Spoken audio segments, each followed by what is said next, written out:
ready and waiting to explode. Hello, I'm the obscure, dark alley brain aficionado. Before the era of VCR, Betamax, and the lovely little laserdisc, teachers utilized a contraption that many of you are familiar with, but have probably forgotten.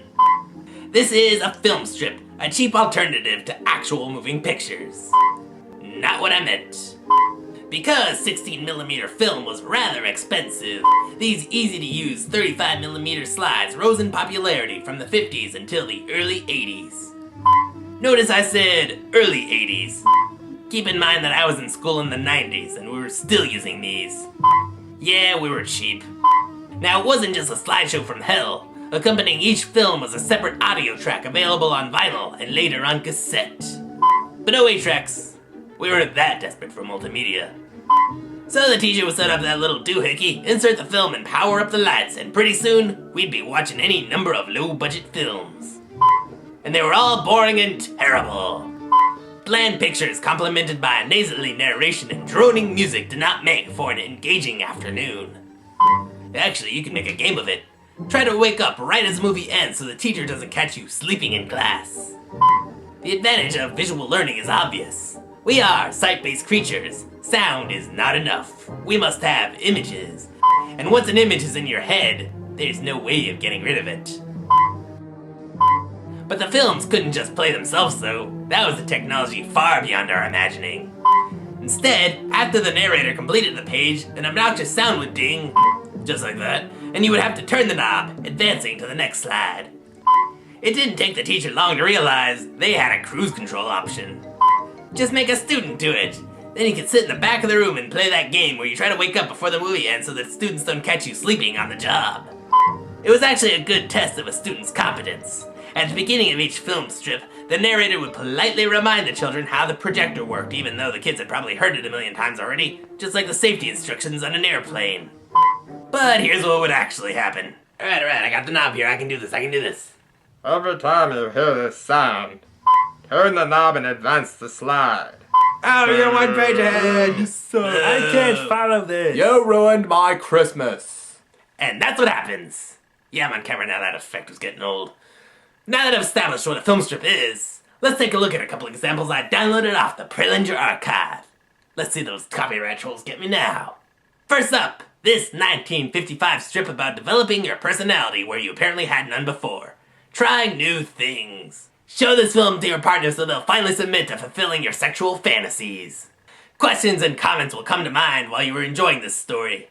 And if you're not enjoying it, well then you must be actually paying attention.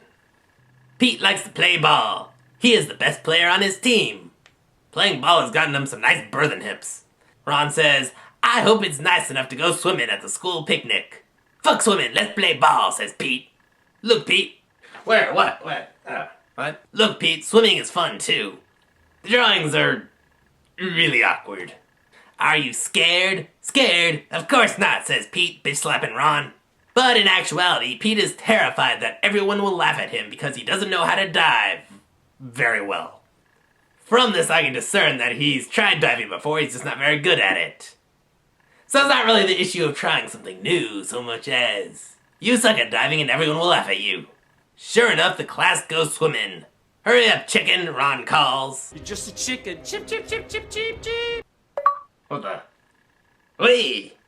Look at that.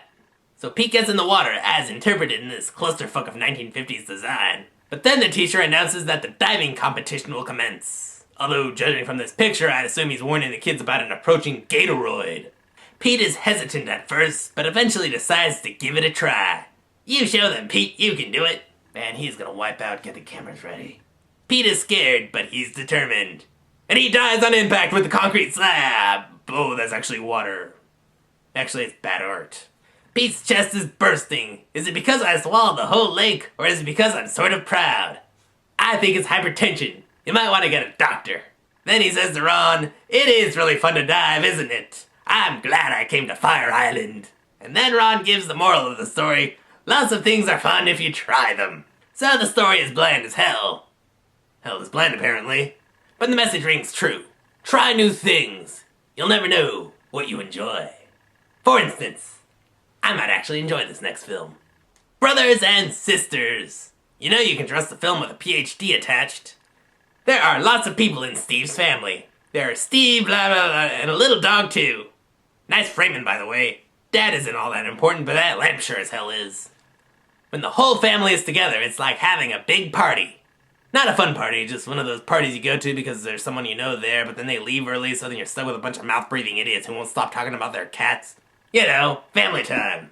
No one is ever lonely in Steve's family. There's always an exorcism to perform. Sometimes Babs reads to Steve. Sometimes she helps him with words he doesn't know. Sometimes she helps him defeat the evil Thorzul in the land of Wisconsin. When Steve gets into trouble, he can always count on his big brother. "Motherfucker, I will eat your whole family," says Bruce. Steve is glad he has a little brother too. Toddlers make great projectiles and coke mules. But living with brothers and sisters isn't always fun. Neither are these slides. Babs is taking a long time watching that kid's face. I'd like to see him top that look. Ha! Now that's acting. "Hurry up," he yells. I like the way the editor is choosing the most awkward photos for this slideshow. And just to prove my point, there's this. Blah, blah, blah, blah, blah. But Babs took so long I didn't have time to wash.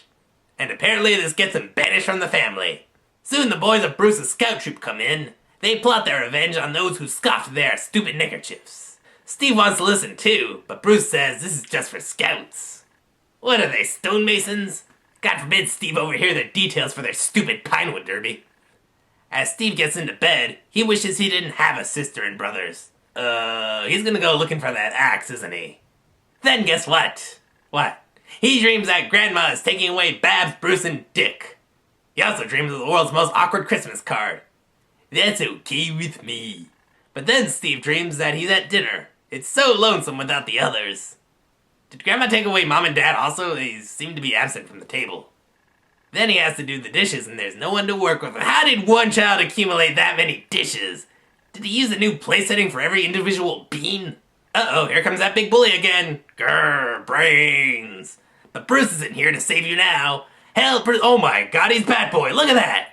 I'm not even joking. Poor kid, he must be having a bad dream. Bad dream that becomes a musical.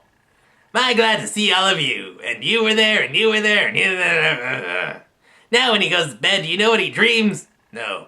He dreams about how lucky he is to have a sister and 2 brothers. No more, no less. I guess it's not as bad as the alternative. Now that's a Christmas card. I hated this film. It's boring and pointless and just gave a big middle finger to the only children. But it's very typical of the kinds of film strips we would watch. Bland family values propaganda without any real values. Well, I think I'll leave you with something a little more meaningful. Death. This is The Dance Macabre, an illustrated film strip set to the music of Camille Saint-Saëns, Wisconsin, with gorgeous watercolors by Harold Dexter Hoops.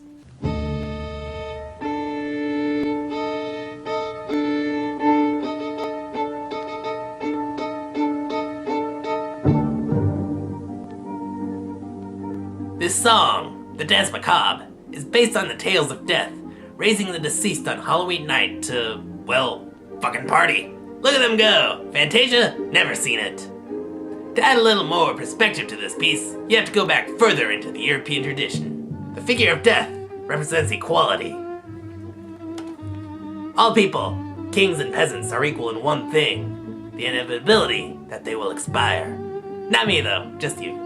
And how appropriate is it that a musical score about death should be translated into a film strip? You see, film strips are practically dead. They've long since been retired and replaced. Just as all living things must die, all technology must become obsolete. But it's important that we remember the obsolete as we would remember the dead. In classrooms, what you learn is no more important than how you learn it. We make strange subliminal associations with things like the hum of an overhead projector or the smell of a fresh ditto sheet. And of course, there's always the sound of... I'm starting to hate that noise.